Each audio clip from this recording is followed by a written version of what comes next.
कार्यक्रम के अध्यक्ष जी का जोरदार तालियों के साथ अभिनंदन और स्वागत होना चाहिए। आप बच्चों की तालियां रुकनी नहीं चाहिए। बच्चों जोरदार तालियां बजाओ। और कार्यक्रम के अध्यक्ष श्री मीनू बहन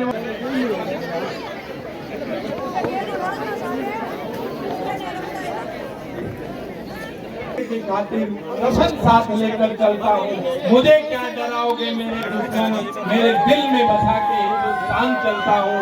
ये तिरंगे झंडे में बसा हुआ हिंदुस्तान ध्वजारोहण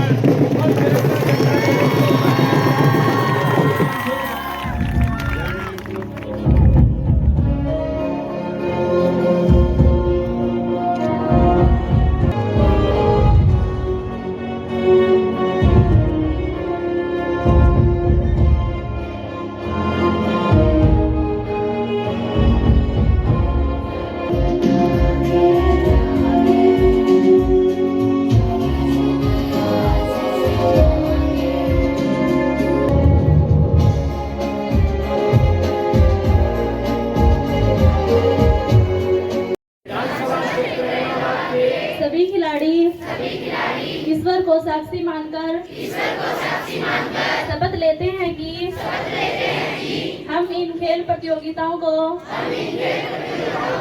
पूर्ण निष्ठा, ईमानदारी और खेल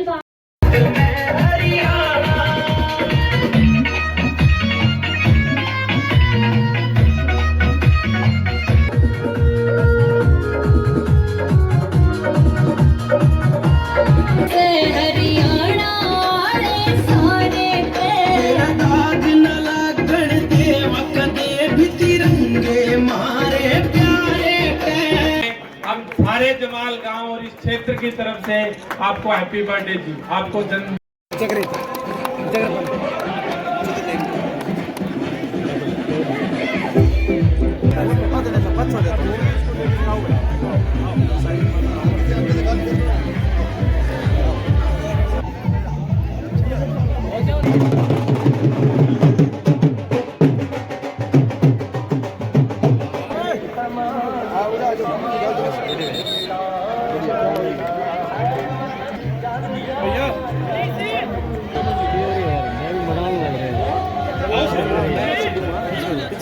मना किसी को चाहिए मना मेरा हिसाब समाधान में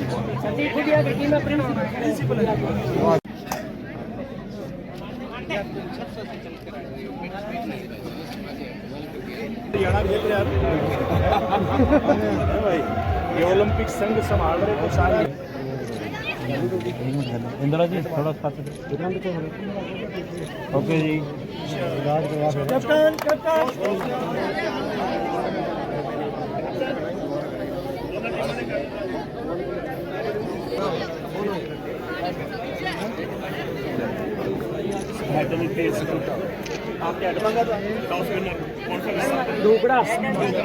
यहाँ के पार्षद और इलाहाबाद के इस कार्यक्रम के संयोजक नंदलाल जी और जिला पार्षद और साथ साथ गांव के सरपंच प्रतिनिधि ओम प्रकाश जी, यहाँ पहुँच के आपने जो हमारा स्वागत किया और हम सबको जो ये मौका दिया है आपके साथ शामिल होने का, इसलिए इन गांव के सभी लोगों का मैं धन्यवाद करता हूं और धन्यवाद करता हूं मीडिया के साथियों का।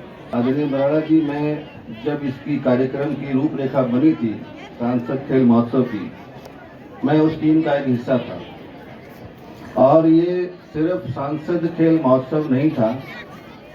इसकी वजह ये थी कि इसके बहाने से सभी सांसद अपने क्षेत्र के जो स्टेडियम्स हैं ग्रामीण इलाके में, उनके हालात देख पाएंगे कि वहाँ क्या कमी है और क्या हमें उसमें सुधार करना है, और साथ ही बच्चों से रूबरू हो पाएंगे ताकि जो 2036 का जो हमारा ओलंपिक का जो लक्ष्य रखा है माननीय प्रधानमंत्री नरेंद्र मोदी जी ने, उसको पूरा करने के लिए बच्चों में एक भावना जागे और विश्वास पैदा हो कि हमारे इलाके के जो राजनेता हैं वो राजनीति के साथ साथ हमें भी संभालते हैं। इसलिए आप सब लोगों को ये जिम्मेदारी मुझे लगता है मिली, और मैंने फूला जी को भी बताया था कि एक दिन हम पीछे काम कर रहे थे इसी काम में, तो हमारे सिरसा की जो आपकी परफॉर्मेंस थी काफ़ी बेहतर थी और एक्चुअल थी। बाकी सांसद भी काम करते हैं, अच्छा काम करते हैं, लेकिन कई बार डाटा का हेरफेर हो जाता है। बहुत बेहतरीन व्यवस्था आपने की, सभी जगह पे हम काम देखते हैं। हमारी जो टीम है वो हम इसका लुक इनटू करते हैं, इसको देखते हैं, इसका सर्वे करते हैं। सबसे बेहतरीन सुचारू सुनियोजित तरीके से जो खेल कराए गए हैं वो उत्तर भारत में आप उनमें से एक हैं। मैं आपको बधाई देता हूँ। और क्योंकि ये सारा काम वेद फुल्ला जी ने आपके निर्देशों में किया है, तो मैं आपकी अनुमति से वेद फुल्ला जी को बधाई देता हूं कि वो आज से मेरे हरियाणा ओलंपिक परिवार में सदस्य के रूप में काम करेंगे और जल्द ही आपको मैं खुशखबरी दूंगा, क्योंकि ऐसे साथियों की सिर्फ आपको ज़रूरत नहीं, हमें भी ज़रूरत है। इस गांव में जो आपने इसका सेंटर रखा, ये बहुत अच्छा किया, क्योंकि ये गांव सबसे बड़े गांव में से एक है और यहाँ बहुत ज़्यादा उम्मीदें हैं बच्चों से। अभी पिछले दिनों हमारी टीम बिहार गई थी और बिहार में वो काफ़ी अच्छा उसने प्रदर्शन किया और शायद सिल्वर मेडल लेके वो पहुंची थी।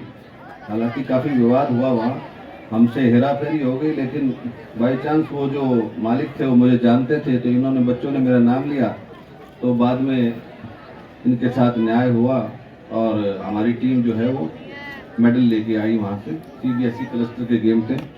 उसके साथ साथ अभी हरियाणा स्टेट गेम्स में भी इस गांव की जो बच्चियां हैं वॉलीबॉल में, हमारी बच्चियों ने बहुत अच्छा खेला है और मेरे ख्याल में पूरी हरियाणा की टीम में 3 या 4 बच्चियां तो सिर्फ हमारे जमाल से ही हैं। हरियाणा बहुत अच्छा प्रदर्शन वो कर रहे थे।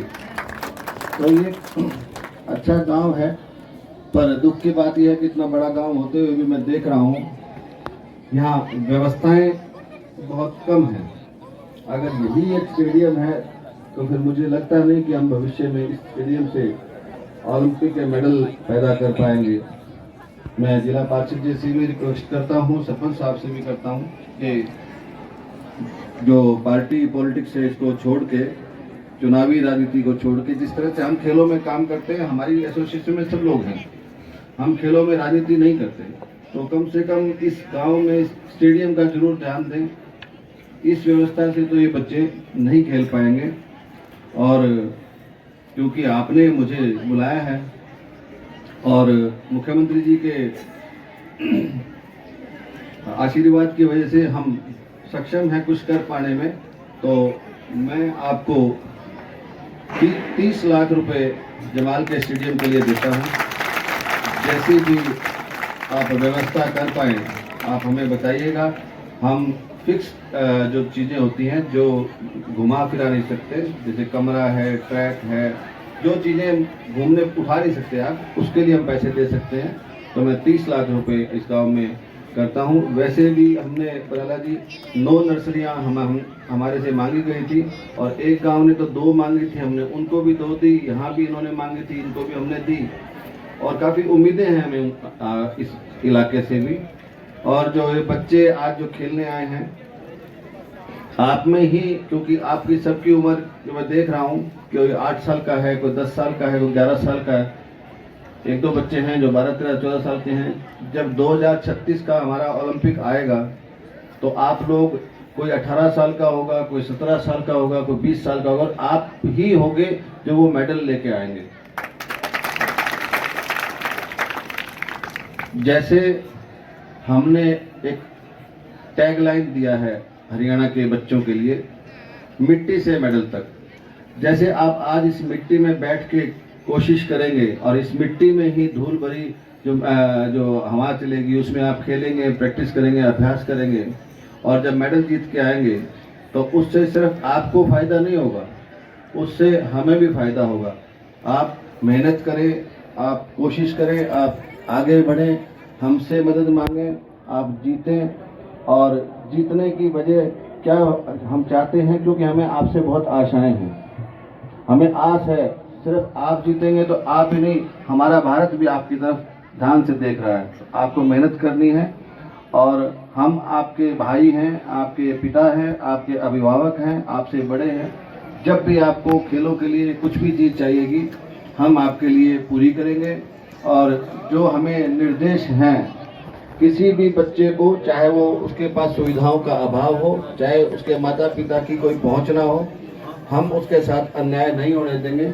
एकदम ट्रांसपेरेंट काम करेंगे, किसी के प्रेशर में नहीं आएंगे और कोई किसी बच्चे से आप विश्वास रखें, भेदभाव बिल्कुल नहीं होगा। कभी भी आपको लगता है कि आप अच्छा खेलते हैं, आपको मौका नहीं मिलता है, आप हमें बताइए, आपको किसी प्रकार की समस्या कोई नहीं आएगी। एक बार दोबारा मैं धन्यवाद करता हूं बराला जी का, जो हमारे यहाँ पहुँचे, और साथ साथ में रंजन जी का, जो मंच की व्यवस्था संभाल रहे हैं, और साथ में हमारे एईओ साहब का, जिन्होंने व्यवस्था को पूरा ओवरलुक किया है, इनका भी धन्यवाद करता हूं। और आप सबको भी मैं एक फिर अनुरोध करता हूं, आप अच्छी आत्मा से खेलें, पूरी मेहनत करें और जीतने के लिए खेलें, रात दिन एक करें। हम आपके साथ रहेंगे, सांसद जी आपके साथ हैं, और ये क्योंकि ये प्रभारी भी हैं, तो इनका आज का ही समय नहीं है, इनका लंबे समय तक ये इसको देखेंगे खेलों को। तो आप जब भी कोई काम है हमें बताएं, हमसे नहीं होगा, इनसे बात करेंगे, इनसे नहीं होगा, आगे करेंगे। सब लोग मिलजुल के रहें और खेलों में राजनीति ना करें। जो भी स्टेडियम के बारे में जो भी व्यवस्था आपको करनी है, वो आप जो खेल के जो समझदार लोग हैं उनसे बात करके ज़रूरत के हिसाब से हमें बताएं, और हम उसको जल्दी उस पैसे को रिलीज कर देंगे। आपका बहुत बहुत धन्यवाद। कप्तान साहब, आपका बहुत बहुत धन्यवाद। आपने बिना मांगे हमें 30 लाख रुपए दे दिए, तो हमारा हौसला बढ़ गया। यदि मांग लें तो फिर क्या हो। 2012 की शुरुआत में हुए थे, 13.5 साल हो गए हैं, और 27 में ये स्टेट गेम्स थे। और ये बधाई तो आपको, सब आपके सहयोग से हुआ है, अकेला कोई आदमी कुछ नहीं कर सकता। इसमें मीडिया की तो बहुत ज़्यादा भूमिका थी, सब लोगों ने हमें सपोर्ट किया, प्रेज किया, इवेंट से पहले भी प्रेज किया, और इवेंट के बाद भी डेली खिलाड़ियों के रिजल्ट्स को, खिलाड़ियों की जो भूमिका थी खेलों में, उसको आपने छापा, टीवी के माध्यम से दिखाया, सोशल मीडिया से दिखाया, तो मैं आपको बधाई देता हूँ। सर, क्षेत्र में खेल स्टेडियम की आज जैसे जमाल की आपने घोषणा की, बहुत सारे स्टेडियम बने लेकिन उस हालात में नहीं है जहां हम मेडल लाने वाले खिलाड़ी पैदा कर सकें। क्या कुछ आप ठीक कहते हैं। मैं भी गांव से ही संबंध रखता हूं, और एक वक्त एक योजना आई थी खेल स्टेडियम की, जो उसमें गांव की पंचायतों को जमीन देनी थी और खेल विभाग को उसमें स्टेडियम्स बनाने थे। 8 से 10 एकड़ की जमीन मांगी गई थी। तो उस वक्त किसी वजह से या उसमें जागरूकता नहीं थी, जो जमीनें दी गई वो 50% से ज़्यादा जमीनें जो है वो लोकेशन, ऑड लोकेशंस थी, गांव से कुछ दूर थी, कहीं वो धरती गांव से नीची थी, कहीं वो सेम की थी। तो स्टेडियम बने, 163 स्टेडियम बने, जो 10 एकड़ के आसपास के। 3 बड़े, जो पूरी जो सुविधाएं हैं हमारे पास, 3 स्पोर्ट्स कॉम्प्लेक्स हैं हरियाणा में, और हर जिले में एक जिला स्टेडियम है। 22 हमारे पास sub divisional state sports facilities हैं। 163 हमारे पास राजीव गांधी खेल स्टेडियम हैं, और 250 के आसपास हमारे पास मिनी स्टेडियम हैं। तो जो गांव की बेसिक जो व्यवस्था मैं देखता हूँ, उसको मैं रखता हूँ। जो 10 एकड़ का स्टेडियम है, जिसको राजीव गांधी खेल स्टेडियम बोलते हैं, उस पर हमें काफ़ी ध्यान देने की जरूरत थी, क्योंकि गांव में था। जो उपमंडल में थे उसकी व्यवस्था बन जाती है, क्योंकि अधिकारियों की उपस्थिति भी होती है और शहरी माहौल होता है। हालात काफ़ी ठीक नहीं थी, क्योंकि उसमें जो कहा गया था, जब जमीन ली गई थी, तो ग्राम पंचायत ने, जैसे अभी हमने जो आपके यहाँ व्यायामशाला आई हैं, उसमें अंडरटेकिंग दी है ग्राम पंचायत ने कि 80% सरकार देगी और 20% ग्राम पंचायत देगी, और आगे का जो उसका जो देख रेख है वो ग्राम पंचायत ही करेगी। ऐसे ही इन स्टेडियम्स में भी ऐसा था। वो उस व्यवस्था को ठीक किया है, अभी हमने सरकार से बात भी की है, और हमें पूरे हरियाणा के जो बजट है, हमारा डी प्लान का जो बजट है, उसमें हरियाणा पहला राज्य है भारत का जिसमें डिस्ट्रिक्ट प्लान का मिनिमम 10% रिजर्व किया गया है, जिसको हरियाणा ओलंपिक एसोसिएशन के रिकमेंडेशन से ही जारी किया जाएगा। तो हमने जो पहले चरण में प्लान किया है, हमारे पास जो उपलब्ध सुविधाएं हैं, सिरसा जिला की बात करते हैं तो सिरसा जिला में 9 सुविधाएं हमारे पास उपलब्ध हैं। जितना भी पैसा होगा उसका 70% पैसा हम उन सुविधाओं पे लगाएंगे ताकि उनकी मेंटेनेंस हो जाए, हॉल ठीक हो जाए। सबसे बड़ी एक समस्या और आ रही है यहाँ पे, लड़की और लड़कों के लिए बाथरूम्स नहीं है। सैनिटेशन सबसे जरूरी है, क्योंकि लड़कों की तो चलो बेचारे चल जाता है, लड़कियों को तो बहुत जरूरत है, जो फीमेल एथलीट्स हैं के लिए चेंजिंग रूम्स की व्यवस्था भी नहीं है। पहले चरण में हम 70% जो हमारा राशि होगी उसको जो एग्जिस्टिंग जो मौजूदा जो सुविधा है उनको ठीक करने में, मेंटेन करने पर लगाएंगे, और 30% पैसा उस पर लगाएंगे जहाँ पे लोग हैं, खिलाड़ी हैं, पॉपुलेशन है, अच्छा खेलते हैं, लेकिन सुविधाएं वहाँ नहीं है। वहाँ नई सुविधाएं इस्टेब्लिश करेंगे। तो उसके बाद जो नेक्स्ट ईयर होगा उसमें उन्हीं सुविधाओं पे जो 9 सुविधाएं थी उनके ऊपर फिर हम मेंटेन कर लें। हर साल ये फिक्स रहेगा। तो एक तरह से आप ये माने कि जो एग्जिस्टिंग स्टेडियम्स हैं, पहले 3 साल में 70% पैसा उस पर लगेगा और 3 साल के बाद उस पर 50% ऑफ टोटल बजट।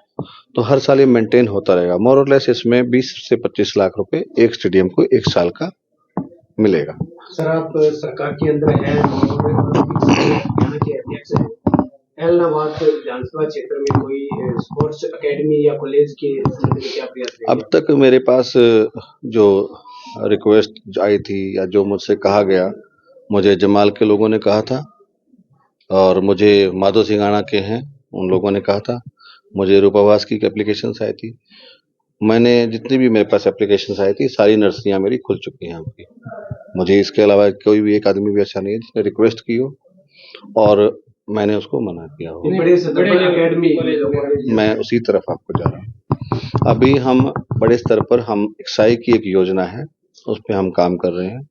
उसके लिए एक अभी इसको आप तय ना मानिएगा, क्योंकि हमें एक लीज एग्रीमेंट तैयार करवाना होगा। पंचायत से हमें जमीन चाहिएगी सरकार को 33 साल के लिए। तो उसमें सेंट्रल गवर्नमेंट की एक स्कीम है पूरा स्पोर्ट्स कॉम्प्लेक्स के लिए। मैं उसको आपकी कॉपी भी दे दूंगा आपको, अगर चाहिएगी तो। सारा पैसा साई खर्चती है, सरकार का एक पैसा भी लगता है। ऐसे सेंटर्स कई जगह खुल चुके हैं।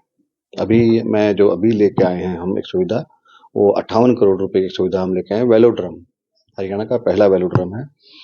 उसमें हमें गांव में जमीन उपलब्ध नहीं हो पा रही थी, और जो ये लीज जो होती है गांव में, गांव की जमीन को जो ट्रांसफर करना होता है, इसके लिए थोड़ा समय लगता है। तो समय कम था, इसलिए हमने उसको कुरुक्षेत्र यूनिवर्सिटी में ही ट्रांसफर कर लिया। लीज उन्होंने दे दी हमें, आसान था वो। तो 58 करोड़ रुपए बजट हो गया, टेंडर भी हो गया, हमारा ओपन आ गया। ऐसे ही हम आइडेंटिफिकेशन कर रहे हैं जमीन की। मेरा मन है कि जैसे बरोका गांव है, हाँ, हैंडबॉल की सुविधाएं बहुत अच्छी थी, तो उसकी एक सीएम अनाउंसमेंट पेंडेंसी में है। मल्टीपर्पज हॉल है, उसका हम बजट इंक्रीज करके उसको बहाल करके उसको लेके आने की सोच रहे हैं, जो बहुत सुंदर और बहुत बेहतरीन व्यवस्था होगी। दूसरा 2 करोड़ 28 लाख रुपए के आसपास माधो सिंघाना के स्टेडियम्स के पेंडेंसी में है। वो भी मुझे लगता है जल्दी ही वो आ जाएंगे, और माधो सिंघाना स्टेडियम जो एग्जिस्टिंग स्टेडियम है उसमें ठीक ठाक सा व्यवस्था हो जाएगी।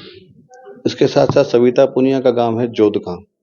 जोधगांव में मैंने 20 लाख से हरियाणा की पहली स्पोर्ट्स लाइब्रेरी मैं बनाने जा रहा हूँ, जिसमें सिर्फ खेलों से संबंधित किताबें, कॉपियाँ और पुस्तक, जो भी अलग अलग सामग्री, डिजिटल सभी चीज़ें उसमें होंगी। मैं ऐसा प्रयास कर रहा हूँ, क्योंकि उस लड़की को भी सम्मान मिलेगा, चित्र का नाम भी होगा, और उसी से ही उसका उद्घाटन कराएंगे। इसको नॉन पॉलिटिकल फंक्शन रखेंगे। तो सरपंच मेरे पास आ चुके हैं, मैंने खुद ही बुलाया जोधगांव के सरपंच को, और उनसे मैंने लेटर ले लिया है, और मुझे लगता है कि 7-8 अप्रैल तक हम इसको शुरू कर देंगे। कप्तान साहब, जैसे सिरसा की सीमा पंजाब और राजस्थान के साथ लगती है, और यहाँ पर नशे का बहुत बड़ा और युवाओं की बहुत कहीं खेलों के साथ उनको जोड़ सके। पूर्व में जो है मुख्यमंत्री मनोहर लाल जी के सामने भी कोटा के लोगों ने मांग रखी थी कि वहाँ पे स्पोर्ट्स यूनिवर्सिटी अगर बन जाए तो इस इलाके का उतार हो सकता है, युवा खेल से जुड़ सकता है। डेफिनेटली हमारे पास ये बात आई थी, तो स्पोर्ट्स यूनिवर्सिटी की तरफ तो नहीं, हमने IIT के बारे में सोचा था। क्योंकि जहाँ आईआईटी है उसमें जो यूनिवर्सिटीज या इस तरह के इंस्टीट्यूशंस हैं उसमें स्पोर्ट्स एक्टिविटी भी उनको अडॉप्ट करनी पड़ती है।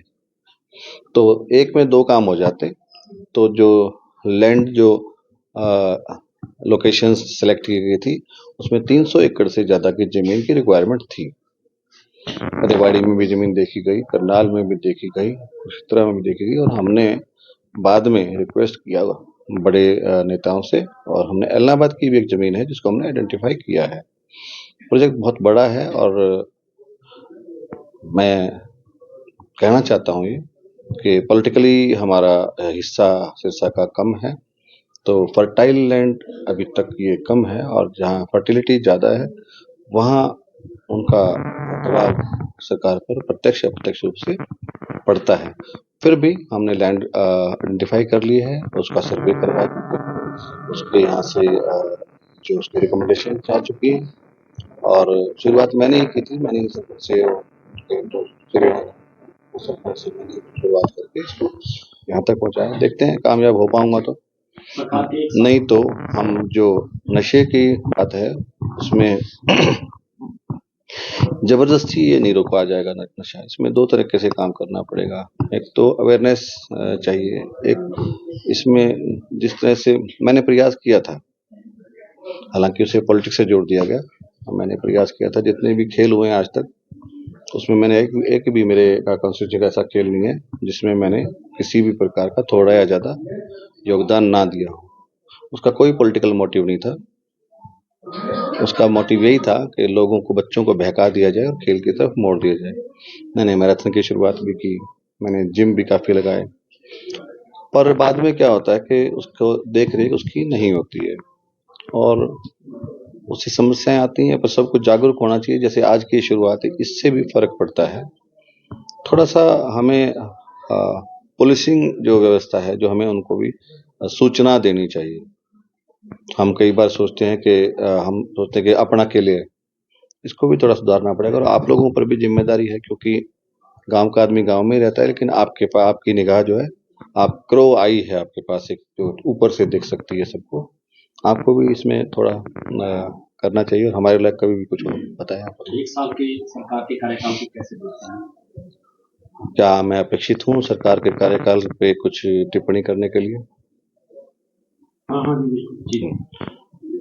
मेरे हिसाब से तो मैं इसको ठीक मानता हूँ। मुख्यमंत्री जो है उनके परसेप्शन भी यही है, शायद आप भी मुझसे सहमत होंगे कि वो काफ़ी मिलनसार हैं, आसपास हैं। और मुख्यमंत्री के जो मिलने का समय है वो रात को 12 बजे तक, 12:30 बजे तक भी है। मैं ये नहीं कहता कि रात को मिलने से कोई फर्क पड़ता है, लेकिन इससे लोगों में भावना जागती है, अटैचमेंट होती है और उनको अपनापन भी फील होता है। अब तक सरकार ठीक काम कर रही है। जो मुख्यमंत्री ने अब तक की जो नौकरी लगाई हैं, 25,000 नौकरियां लगाई, ये भी ठीक ठाक थी। इसमें कोई शिकायत, एक भी शिकायत नहीं आई। और मैं तो पर्सनली भी उनसे अनुग्रहित हूँ, क्योंकि जो खेल का कोटा पिछले 5-6 साल से रुका हुआ था, मैं उनसे मिला तो उन्होंने मेल फीमेल जो कांस्टेबल्स हैं, मेल फीमेल जेल वार्डर्स हैं, असिस्टेंट लाइनमैन हैं, डिप्टी रेंजर फॉरेस्ट है, असिस्टेंट जेल सुपरिटेंडेंट है, उनकी जो पोस्ट थी उनको स्वीकृति दे दी है। अभी वो खेल कोटा की पोस्ट आ जाएंगी।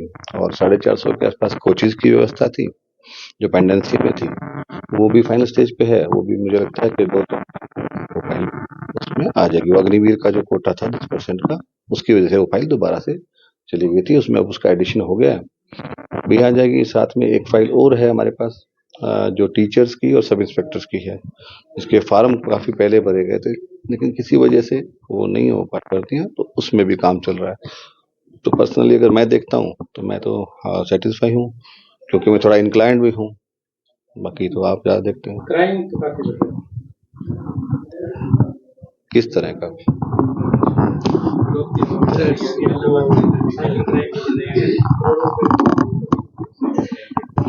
साइबर क्राइम एक तरफा तो नहीं होता, 2 तरफा होता है। हम लालच कर लेते हैं कि अलग अलग कॉल आते हैं, क्योंकि जिसने अपराध करना है, साइबर क्राइम करना है, वो तो एक फाइनेंशियल लूट है, फ्रॉड करते हैं। गांव के लोग भोले बड़े लोग हैं, हमें अवेयरनेस करनी पड़ेगी। अभी सरकार भी इस बारे में काम कर रही है। कोई आजकल वो था, अरेस्ट ही कर लेते थे, पहले डिजिटल अरेस्ट कर लेते थे। किसी गांव के आदमी को बहका लेते हैं, लालच दे देते हैं। थोड़ा हमें भी अवेयरनेस करनी पड़ेगी। और आपको क्राइम के बारे में घंटे 2 घंटे में अच्छी सूचनाएं भी मिलेंगी। देश की गवर्नमेंट काम कर रही है और आज के बाद आपको थोड़ा फर्क दिखेगा। किसी भी चीज़ को करने में समय लगता है क्योंकि कुछ चीज़ें देश की हैं, कुछ विदेश से प्रायोजित हैं।